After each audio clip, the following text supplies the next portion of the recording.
Here, I'll move the ground.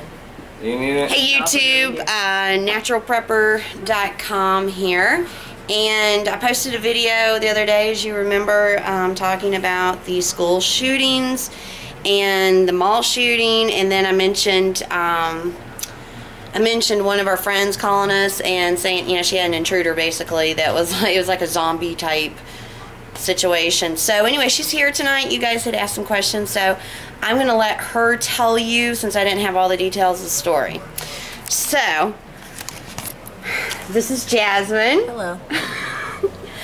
And we're just sitting here, like I said, Saturday night, and we're talking about this. Just start from the beginning, like just from, you know, how did you know this person was in your home, or like, you know? Well, we had like our own little Christmas at my house, me and 4 other friends, and my friend Amy had just left, and she didn't lock the door behind her, and so it was me, Aaron, and Kelly, and Brittany. Kelly was in the shower, so it was just 3 of us in the living room. Okay. And sometimes Tim comes over. He'll just walk up the stairs and surprise me, which is okay. And so we heard somebody coming up the stairs, and it was like definitely a man, so I thought it was Tim. So I kept talking, and then I turned, and there's this man that I have never laid my eyes upon in my life. Standing in your living room. Well, he, like, I heard or coming him, up your stairs. Yeah, he was next to the dryer, and then he's walking towards me, and I like stand up, and I'm like, "Sir, I don't know who you are. You need to get out of my house." So I grabbed his arm to like kind of lead him down the stairs, and he was like, "No, no, no! Like, just let me sit down." And he's a larger man, so. Did you get the impression he was drunk? Extremely, so drunk. Okay, so he was like, he wanted to sit down and just chill the hell out. Okay. And I wasn't going to stop him because he was probably, I don't know, almost 6 feet.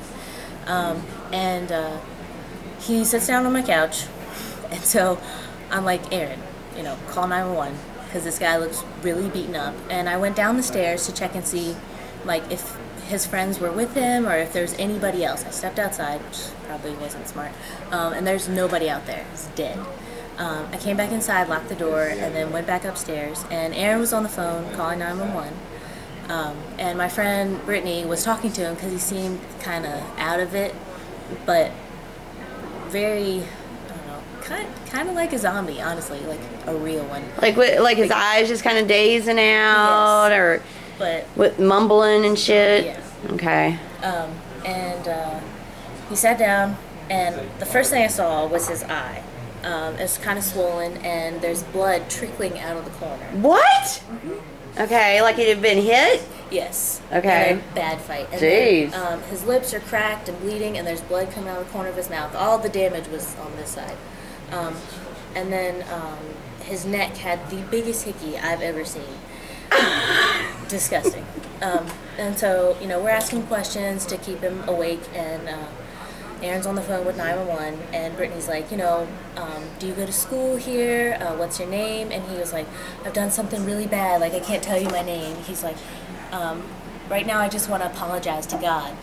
And my God. So I'm thinking, oh my God, this man just killed somebody, and here he is in my house.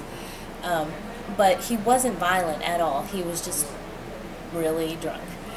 So Brittany kept asking him some questions, and he's like, yeah, my name is Travis, I'm a junior. And then he went on to tell us that he was a zombie. And, you know, we started cracking up. Oh my God. The guy walks in my house and tells me he's a zombie. And we're like, you know, what else have you done tonight? And he was like, you know, I've just been drinking, and, you know, I'm kind of high. He's like, man, I'm so high. I wanted to warn my friend Kelly, who's in the shower, so she didn't just like come out naked to this man, strange man on my couch. So I go in there, I'm like, Kelly, there's a strange man in here. He just walked in my house. And she's like, stop, you're kidding. He's like, no, I'm serious. And my so God. And she's like, I totally don't believe you. So she opened the door a little bit, and we could hear Brittany talking to him, and it's obviously a strange man. And she's like, oh my God, Jasmine, what do we do? What's happening? So she stayed in the bathroom, you know, put clothes on. I came back out. And by this time, the police had arrived. Aaron went down the stairs to meet them, and then I followed him. And they're like, can you bring the guy down here? And I was like, no, like, I'm not, he can't be moved right now. So I was like, come inside. Who wanted you to bring him down? The police. Because, you know, I guess they didn't want to step in without our Oh, yeah. Okay. So, like, well, when they got there, yeah, let's talk about that encounter for a second. Let's just pause this other for a second. With your interaction with the police, was it JMU police? Was it the university police or the city police? Yeah, Harrisonburg Police Department. Okay. So, they show up because you all called 911. Right. And you get to the door and they're like, bring him down here. Yeah. And Aaron was kind of hesitant because, you know, we have some paraphernalia in the house.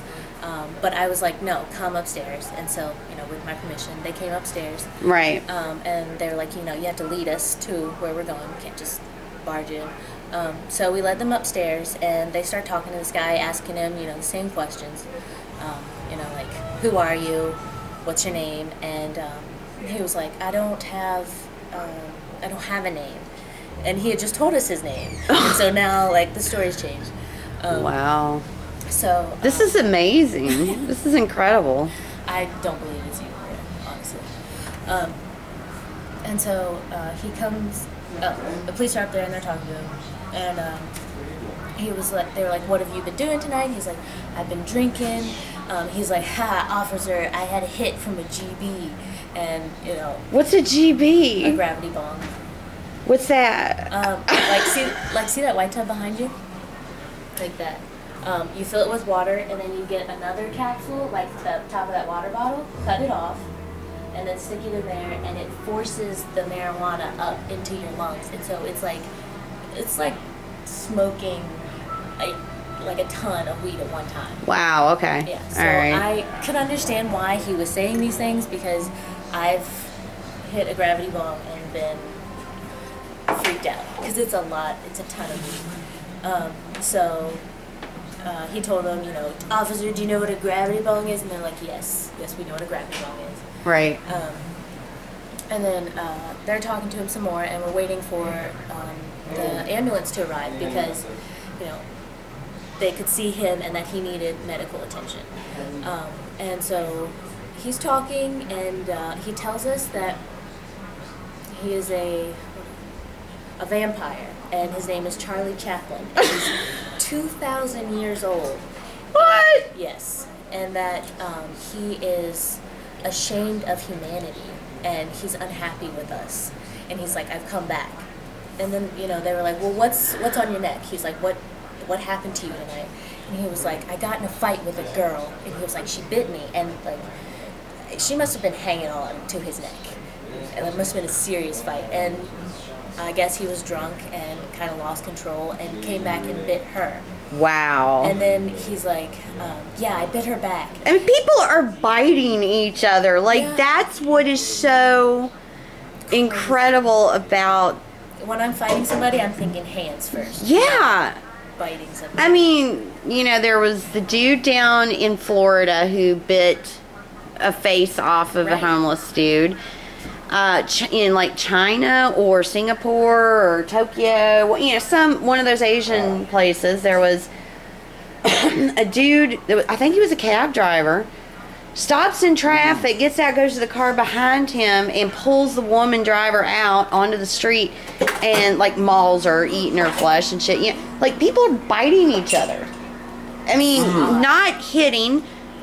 And anyway, okay, so great cookies, baby. Mmm. he's eating my oatmeal raisin cookies with no walnuts. Don't tell With no nobody. walnuts. Anyway, Jasmine, okay, so... Yeah, so he's talking about this bite mark, and he says, "Yeah, I still have her skin and her blood in my mouth," and then proceeds to lick his lips. Oh my gosh, and he's telling this to the police officers. Yes, and Wow. all I could think was, this man is about to jump up and eat us. Oh my goodness. And so, like, he tells us that, and he's just rambling, talking, and the ambulance arrives, and at this point, his speech is pretty bad, and he's having this, like, tick in the left side of his mouth as he's talking. Wow. And then he kind of tilts off and passes out, and he's out. So they get him on a stretcher, strap him to the stretcher, and he is unconscious, and his skin is turning yellow. Oh no, he's got liver failure. And then they pulled his shirt up to get him on the stretcher and strap him down, and he has scratches all on his stomach. Like, not only did this girl bite him, but clawed him. I've never fought like that in my life. Wow. Crazy. So, well, you know, so right to me, it makes me wonder. So, was she doing that though? Did she put those scratches and bites on him because she was fighting for her life, perhaps? It could like maybe dude was strangling her, trying to rape her, beating her. You know, who knows who this girl is and what her situation is, because this fellow is like clearly out of his mind. Yeah, he was done. And he said that he had just had a gravity bong and he'd been drinking, but I'm pretty sure he was on some pills or something else. Right. There's no way. And so this man that walked into my house, sat on my couch, and talked to me is being carried out on a stretcher. Wow. Yeah. That's amazing. Complete stranger. And when the cops first arrived, they're like, you know, what did you do to this man? Like how do you know him? And we're like, we don't know him. He just walked in our house. He was like, that's unbelievable. Like, he didn't believe us. Oh my goodness. That's crazy. Mm-hmm. So, as of yet, no charges have been pressed on the gentleman. Nobody knows who this chick is that bit him. Nope. Or what her status is. There could have been another apartment somewhere in that complex that she was sitting in doing the same thing. Yep.